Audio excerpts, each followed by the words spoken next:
Escutámos 3 parábolas sobre o Reino de Deus, às quais juntamos a da semana passada, e no próximo domingo ainda iremos ouvir mais. São as tais 7 parábolas do capítulo 13 do Evangelho de São Mateus. E sabemos, já dissemos várias vezes, que toda a atividade de Jesus, tudo aquilo que Jesus disse e fez, foi para mostrar já presente no meio das pessoas esta expressão que nós usamos muito do Reino de Deus. E às vezes podíamos pensar que esta questão do Reino de Deus é uma espécie de bipolarismo. Uma coisa são as coisas do mundo e outra coisa é as coisas de Deus. Mas não é isso. Jesus foi, aliás, muito claro quando situou a nossa existência neste mundo ao dizer: estamos no mundo, mas não somos do mundo. Estamos aqui, comemos, bebemos, divertimos. Estamos no mundo, mas não somos do mundo.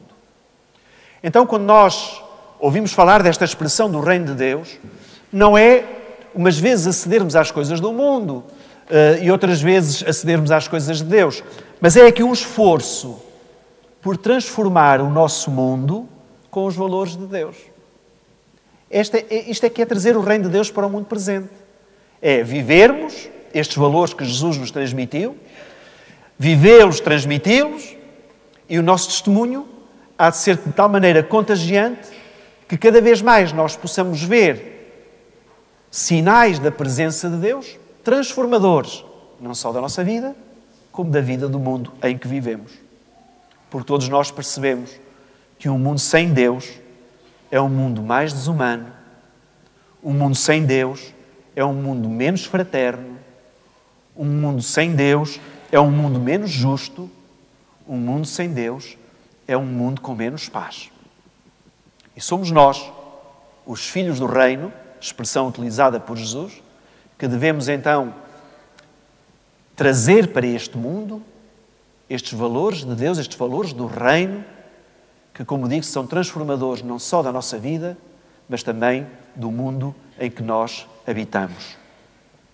E estas 3 parábolas de hoje dizem-nos que nós somos trigo, somos grão e somos fermento.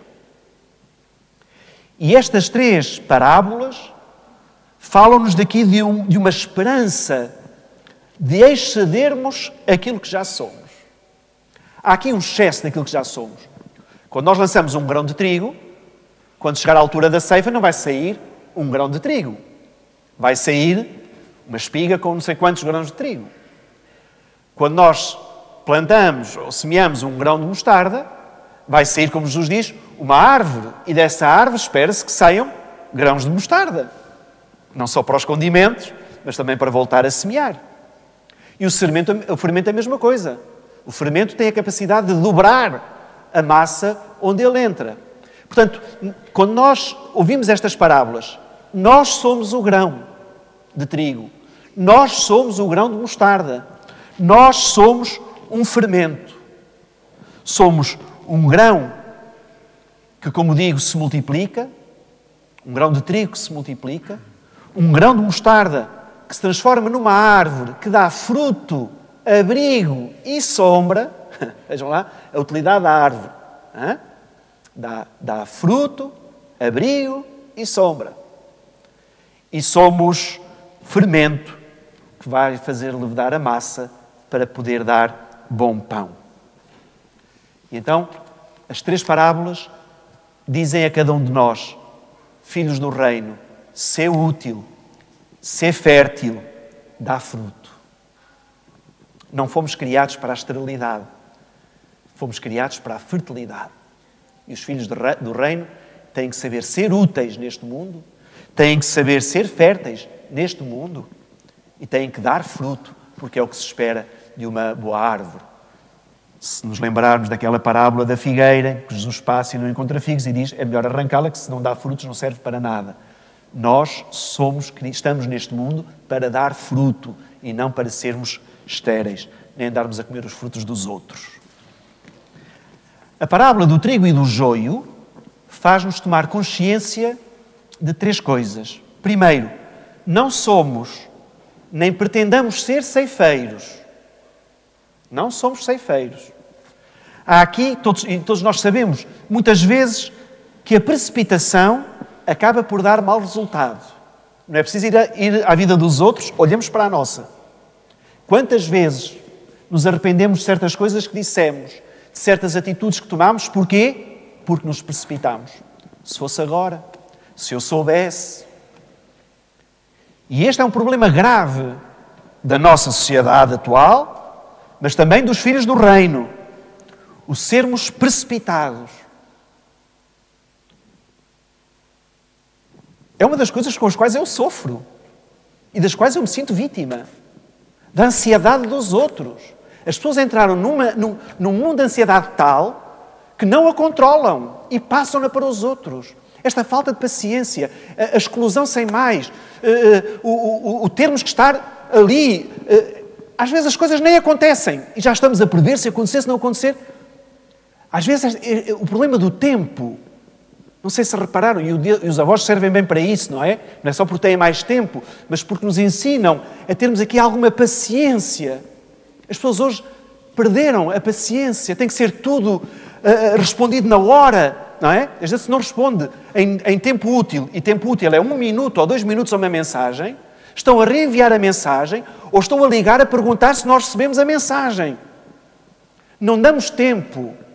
E isto faz-nos mal, não só das ansiedades, mas faz-nos mal até no modo de agir. Porque há coisas que precisam de tempo para amadurecer. Há decisões que nós precisamos de tempo para ponderar. Há cenários que nós não temos que os expor porque podem não acontecer. E este é um grande mal. E por isso Jesus, na parábola, é muito claro em dizer que os ceifeiros são os anjos. Não somos nós. O nosso trabalho não é andar a ceifar, andar a excluir o joio, a tirar... Não, não. Tu esforça-te por ser trigo. E deixa o joio crescer. Porque virá o tempo em que ele vai ser ceifado. E não és tu que o vais ceifar. Esta é a primeira coisa que o Evangelho nos diz. Não somos ceifeiros. Não nos compete a nós a andar a arrancar ou a fazer mal ou tentarmos aqui acharmos que somos os salvadores do mundo e só nós é que somos os bens e todo o mal que existe no mundo tem que ser erradicado e nós é que o vamos erradicar.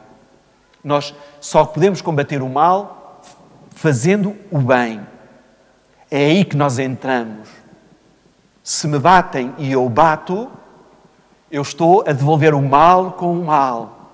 Se me batem e eu perdoo, eu estou a devolver o bem e a combater o mal. E isto é que é ser trigo. Segunda coisa que esta parábola do trigo e do joio nos diz: não sejamos joio de modo algum. Não sejamos joio. E este é um risco grande, seja pela incoerência, seja pelo contra-testemunho. Jesus falava dos escandalosos. Este é um problema grande, que não é só... que a gente às vezes acha que... Já vos vou ler um texto do século XV. A gente às vezes acha que o joio é lá fora. O joio não é lá fora. Na Igreja de Jesus há joio. Claro. Às vezes numa comunidade religiosa há joio. Numa família há joio. Agora, não podemos estar do lado do joio. Porque não é esta a nossa missão. Não foi para isso que nós fomos semeados. Então, cuidado em não nos transformarmos em joio, seja pelo contra-testemunho, seja pela incoerência de vida. Terceira coisa que esta parábola hoje nos ensina: somos somente grão de trigo e tudo aquilo que ele promete, dar fruto de boas obras para entrar no celeiro de Deus. E este é um esforço igualmente importante aos filhos do reino, que é uma coisa que pode vir, que nos pode contagiar, ou que pode entrar às vezes no nosso dinamismo e no nosso testemunho, que é o desânimo. Ao vermos o mal, que às vezes até parece que cresce mais do que o próprio bem, nós desanimarmos e fecharmos na pior expressão que pode haver: não vale a pena. Quando nós usamos o não vale a pena, é a desgraça completa.